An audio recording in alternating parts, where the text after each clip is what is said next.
राहुल की आवाज के सामने झुकी बीजेपी सरकार। लैटरल एंट्री यानी नौकरशाहों में भर्ती को लेकर राहुल गांधी ने मुद्दा उठाया था। सहयोगी दलों ने भी आरक्षण की अनदेखी का आरोप लगाया था। राहुल गांधी ने कहा था, बहुजनों से आरक्षण छीनने की यह है साजिश, यह है भाजपा के बदनुमा रामराज्य का चेहरा। बीजेपी सरकार झुकी। राहुल गांधी ने सरकार के इस यू टर्न को बताया बड़ी जीत। राहुल गांधी का बयान आपके स्क्रीन पर। संविधान और आरक्षण व्यवस्था की हम हर कीमत पर रक्षा करेंगे। भाजपा की लैटरल एंट्री जैसी साजिशों को हम हर हाल में नाकाम करके दिखाएंगे। मैं एक बार फिर कह रहा हूं, 50% आरक्षण सीमा को तोड़कर हम जातिगत गिनती के आधार पर सामाजिक न्याय सुनिश्चित करेंगे। जय हिंद। क्या भारतीय जनता पार्टी की आरक्षण विरोधी सोच उसके सहयोगी दलों के लिए एक मुश्किल का सबब बन रही है? क्या बीजेपी के सहयोगी दल ये मानते हैं कि बीजेपी की सोच आरक्षण विरोधी है? आज मैं ये बात आपके सामने क्यों कर रहा हूं, इसकी चर्चा क्यों कर रहा हूं दोस्तों, इस पर आपको गौर करना पड़ेगा। स्वागत है आपका न्यूज क्लिक के शो न्यूज चक्र में। आज ये मुद्दा बहुत गंभीर हो गया है दोस्तों, और ये क्यों गंभीर हुआ है उसके लिए मैं आपका ध्यान खींचना चाहूंगा जनता दल यूनाइटेड के नेता केसी त्यागी के इस बयान की तरफ, जिसमें वो सीधी चुनौती भारतीय जनता पार्टी को दे रहे हैं, और वो भी राहुल गांधी के नाम पर। केसी त्यागी क्या कहते हैं? जो एनडीए विरोधी हैं वो लैटरल एंट्री के विज्ञापन का दुरुपयोग करेंगे, इससे राहुल गांधी पिछड़ों के चैंपियन बन जाएंगे। हमें विपक्ष के हाथ में हथियार नहीं पकड़ाना है। मुद्दा क्या है दोस्तों? मुद्दा है लैटरल एंट्री का। सरल शब्दों में कहा जाए तो नौकरशाही में सरकार अपने मन से लोगों का प्रवेश करवाती है, उनकी काबिलियत के हिसाब से या उनके एक्सपर्टीज के हिसाब से। मगर हो क्या रहा है? लैटरल एंट्री के नाम पर तमाम जो बड़े बड़े पदों पर सिर्फ वो लोग बैठ रहे हैं जो भारतीय जनता पार्टी की सोच से इत्तेफाक रखते हैं या फिर आरएसएस के करीबी हैं। लैटरल एंट्री का यह मजाक बनाया जा रहा है। और सबसे बड़ी बात, जिस बात का जिक्र केसी त्यागी कर रहे हैं या फिर चिराग पासवान भी कर रहे हैं, सबसे बड़ी बात इसमें कहीं ना कहीं आरक्षण की अनदेखी की जा रही है। क्योंकि एक सरकारी नीति है दोस्तों जिसका नाम है 13 पॉइंट रोस्टर। उसमें साफ तौर पर लिखा गया है कि जब आप बड़े बड़े सरकारी पदों पर लोगों की भर्ती करेंगे तो उसमें आरक्षण की अनदेखी नहीं हो सकती। 13 पॉइंट रोस्टर के हिसाब से लोगों की भर्ती होगी। और इस वक्त मुद्दा क्यों ज्वलंत हो गया है? मुद्दा इसलिए ज्वलंत हो गया है क्योंकि इसी शनिवार को सरकार एक विज्ञापन जारी करती है 45 भर्तियों का, जिसमें 10 संयुक्त सचिव यानी ज्वाइंट सेक्रेटरी और 35 डेप्यूटी सेक्रेटरीज। और इस विज्ञापन में कहीं पर भी आरक्षण का जिक्र नहीं था। और जैसे ही विज्ञापन आता है, जनता दल यूनाइटेड और चिराग पासवान दोनों इसका विरोध करने लगते हैं।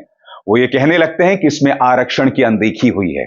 केसी त्यागी तो ये तक कहते हैं कि सालों से दलित वंचित दबे पड़े हैं, और अगर हम आरक्षण पर वार करेंगे तो कहीं ना कहीं हम उनके साथ अन्याय करेंगे। और सबसे बड़ी बात, उन्होंने यह तक कह दिया कि राहुल गांधी पिछड़ों के चैंपियन बन जाएंगे। केसी त्यागी कहीं ना कहीं यह बात जानते हैं कि पिछले कुछ अरसे से राहुल गांधी लगातार जातीय जनगणना का मुद्दा उठाते रहे हैं, प्रधानमंत्री नरेंद्र मोदी पर प्रहार करते रहे हैं, और उनकी बातों का तर्कपूर्ण जवाब देने के बजाय उनके जो नेता हैं, उनके मंत्री, उनके सांसद राहुल गांधी पर हमला बोलते हैं। मसलन याद कीजिए, जातीय जनगणना पर राहुल गांधी ने जो बार बार अपनी अलग अलग सभाओं में मुद्दा उठाया था, एक बार किस तरह से सीधी चुनौती प्रधानमंत्री नरेंद्र मोदी को दी थी, सुनिए।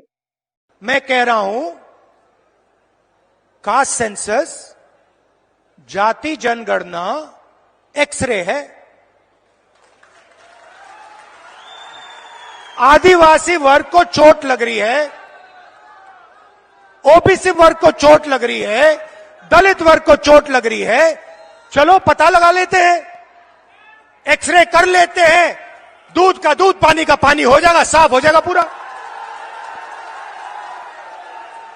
अब मैं नरेंद्र मोदी को चैलेंज दिया, मोदी जी आप प्रधानमंत्री हो, देश का एक्सरे करा दो। कांग्रेस पार्टी ने जाति जनगणना की थी, उसका जो डेटा है मध्य प्रदेश की जनता के सामने, ओबीसी युवाओं के सामने रख दो। जब सदन के अंदर राहुल गांधी जातीय जनगणना का मुद्दा उठाते हैं, तब याद कीजिएगा किस तरह से अनुराग ठाकुर ने उन पर हमला बोला था कि जिनकी जाति का नहीं पता वो जातीय जनगणना की बात कर रहे हैं। सुनिए अनुराग ने क्या कहा था।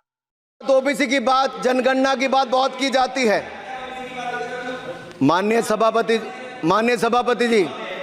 सभापति जी, जिसकी जात का पता नहीं वो गणना की बात करता है। और फिर भाजपा की नई नई सांसद, जो सांसद कम ट्रोल ज्यादा हैं, उन्होंने ये तस्वीर वायरल की थी अपने इंस्टाग्राम के जरिए, जिसमें राहुल गांधी की ये फोटोशॉप तस्वीर पेश की गई थी और उसमें यह भी लिखा हुआ था कि जिनकी अपनी जाति का नहीं पता वो जातीय जनगणना की बात कर रहे हैं। भारतीय जनता पार्टी एक के बाद एक गलती कर रही है।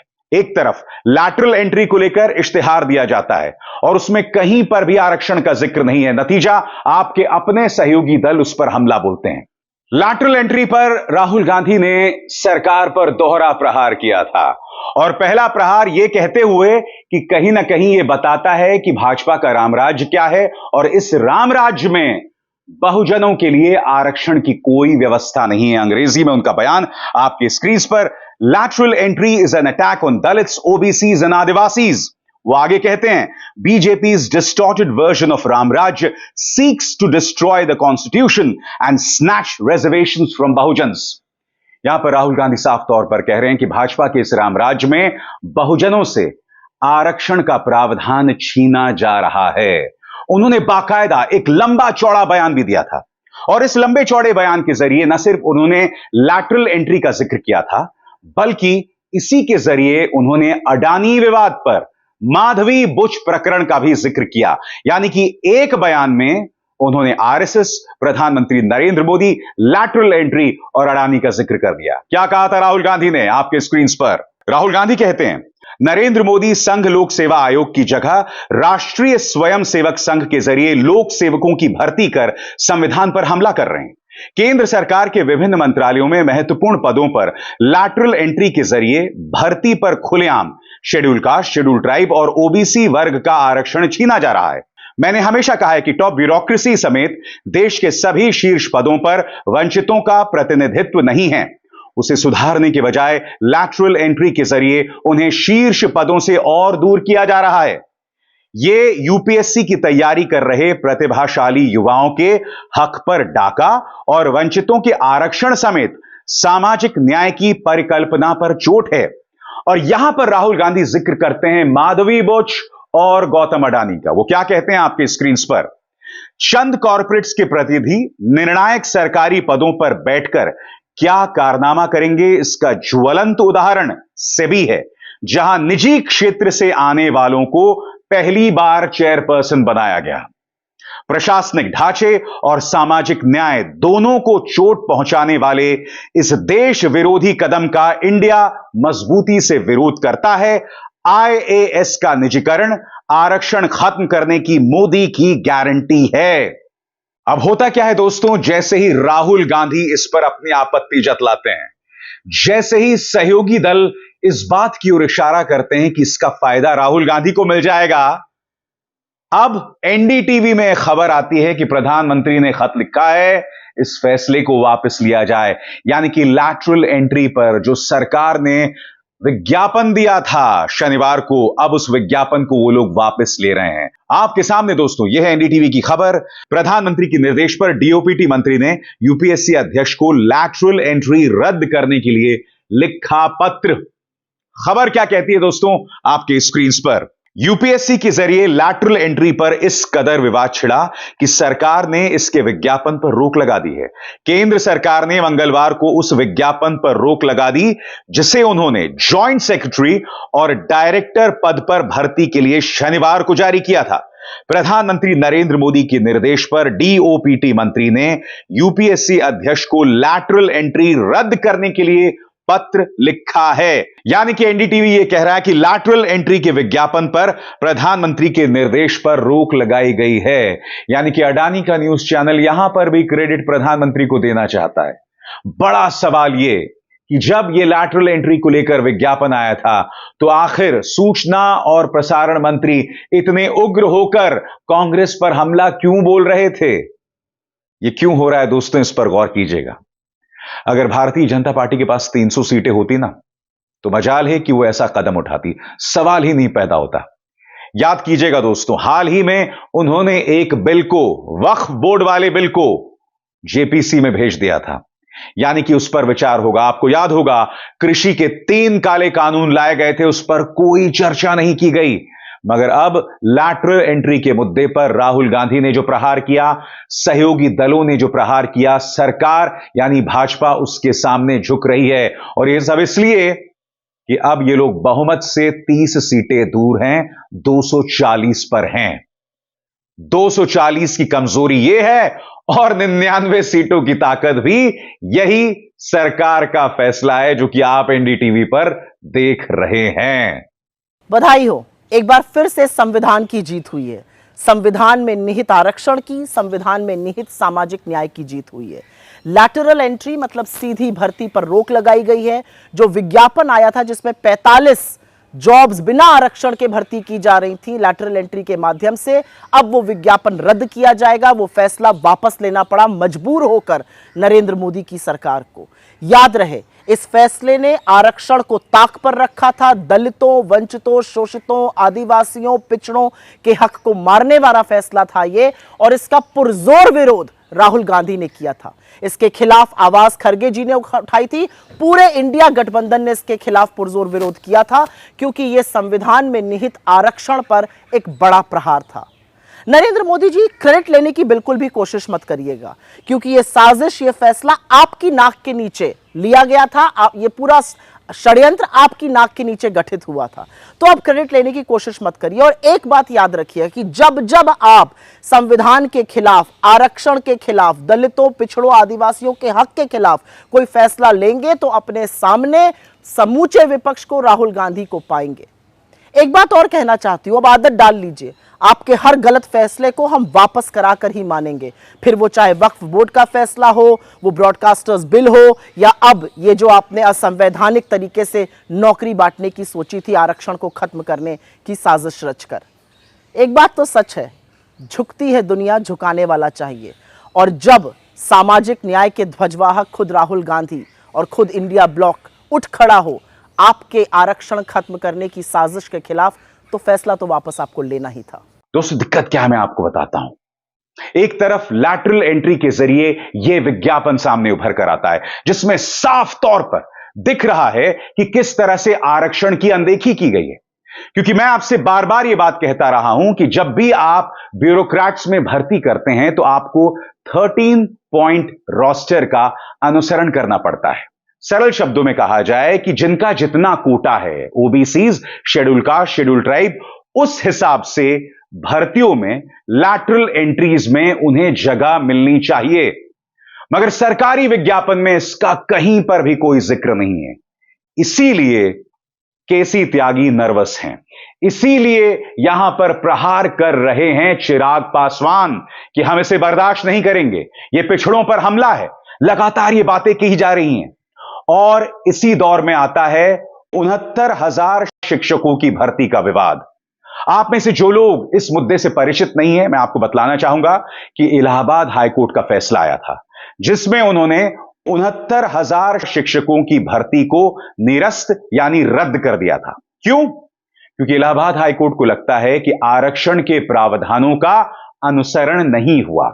और वो कैसे दोस्तों?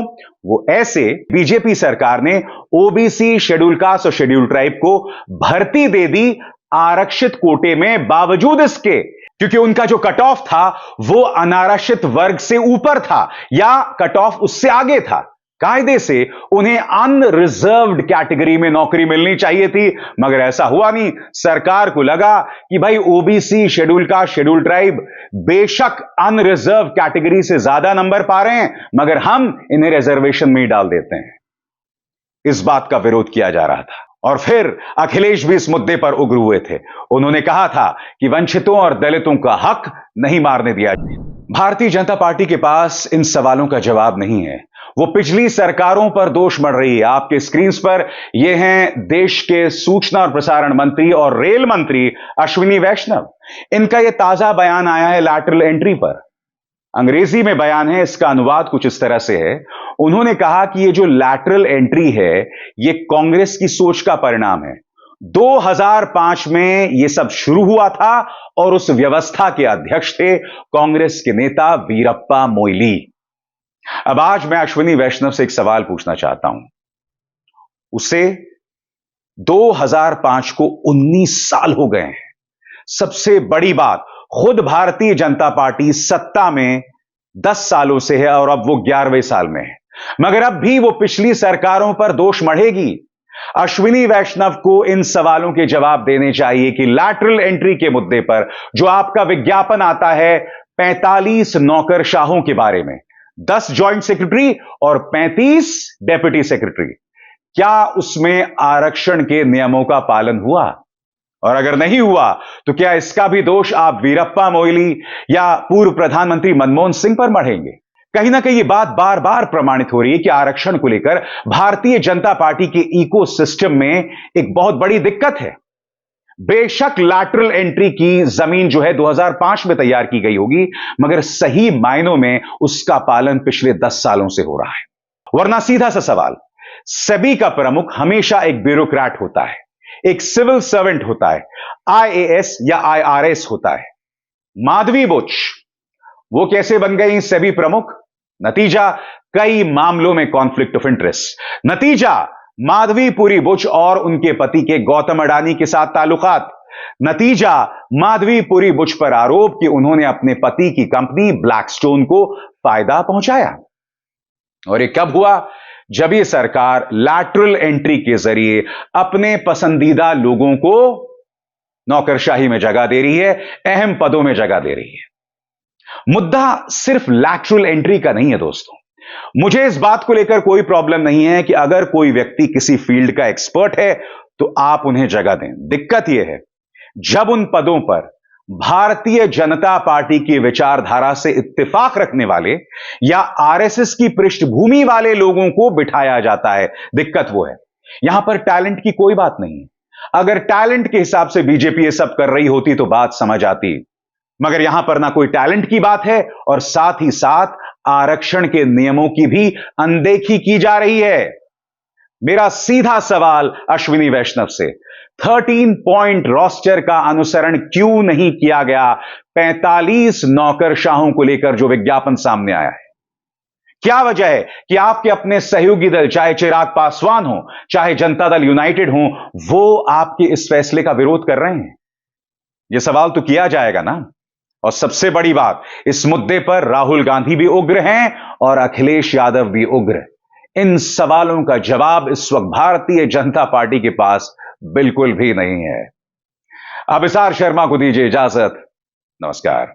स्वतंत्र और आजाद पत्रकारिता का समर्थन कीजिए, सच में मेरा साथी बनिए। बहुत आसान है दोस्तों, इस ज्वाइन बटन को दबाइए और आपके सामने आएंगे ये 3 विकल्प, इनमें से एक चुनिए और सच के इस सफर में मेरा साथी बनिए।